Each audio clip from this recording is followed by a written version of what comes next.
Par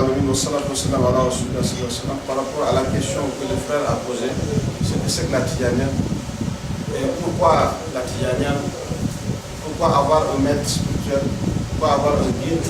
Est-ce que cela fait partie de la Sunna? Parce qu'il y en a d'autres qui disent que la Tidjania est bida et c'est de l'innovation. D'autres même vont plus loin que ça, jusqu'à dire que c'est de la mécréance.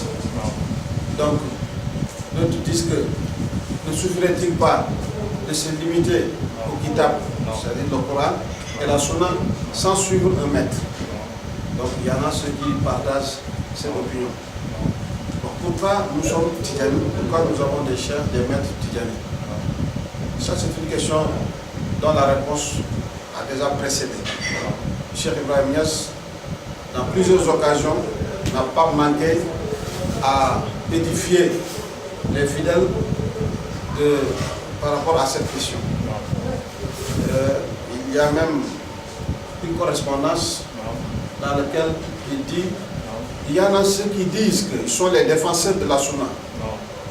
Ils se prennent pour des sunnites. Et qui disent qu'ils sont les défenseurs de la Sunna. Donc pour cela, ils combattent la Tidjani.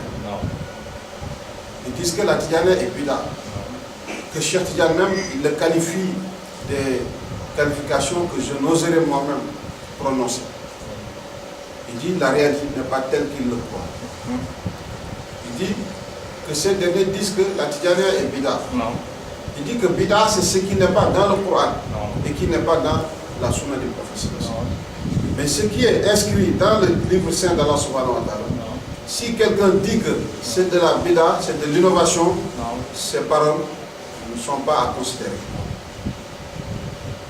Donc, il dit Cheikh Tidjani, nous donnons plus de valeur les paroles de ses contemporains aux paroles de ceux qui n'ont pas vu, ceux qui n'ont pas vécu avec nous.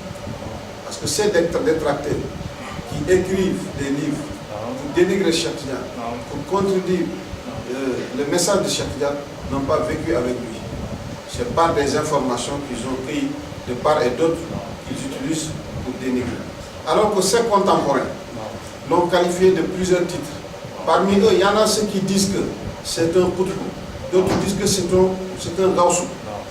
Le titre le minimum qui lui a été accordé est que c'est un Wali. Alors que Cheikh Tidjani c'est un shérif, un petit-fils du prophète sallallahu alayhi wa sallam, d'une lignée authentique. Lui-même n'a jamais accepté de se réclamer shérif jusqu'à ce qu'il ait eu la certitude. Donc, c'est un alim, à l'âge de 7 ans, il a mémorisé le Coran totalement. À 16 ans, il a embrassé toutes les branches de sciences religieuses. À 21 ans déjà, il était le plus grand moufti de son temps. Après cela, il s'est engagé dans le chemin spirituel. Il a eu plusieurs maîtres, on parle même d'une quarantaine, pour la quête de Dieu. Mais Cheikh Tidjani qui a mémorisé le Coran à l'âge de 7 ans, qui a embrassé les sciences à 16 ans, si c'est lui qui est à la quête de Dieu, ça doit susciter notre curiosité. Qu'est-ce que c'est que la quête de Dieu? Donc, pour répondre à la question, la Tidjani, c'est la voie des élites. C'est Astaghfirullah, Salatu ala Nabi, et la ilaha illallah. Suivre un maître, c'est le Coran qui nous le recommande. Dieu a dit, suis celui dont le chemin retourne vers moi. Dieu a dit, craignez Allah et demeurez avec les vérités. Ça, c'est un groupe de personnes. Alors que pour un groupe de personnes, il faut un leader. C'est ça qu'on appelle un oustad ou un chef ou un maître. Donc les pratiques, c'est le Coran, Astaghfirullah, ça est dans le Coran, Salat al-Nabi, ça est dans le Coran, La ilaha illallah, ça est dans le Coran, ainsi que dans les hadiths du prophète. Donc en résumé, c'est à peu près la tienne. Allahumma salli ala sayyidina Muhammad.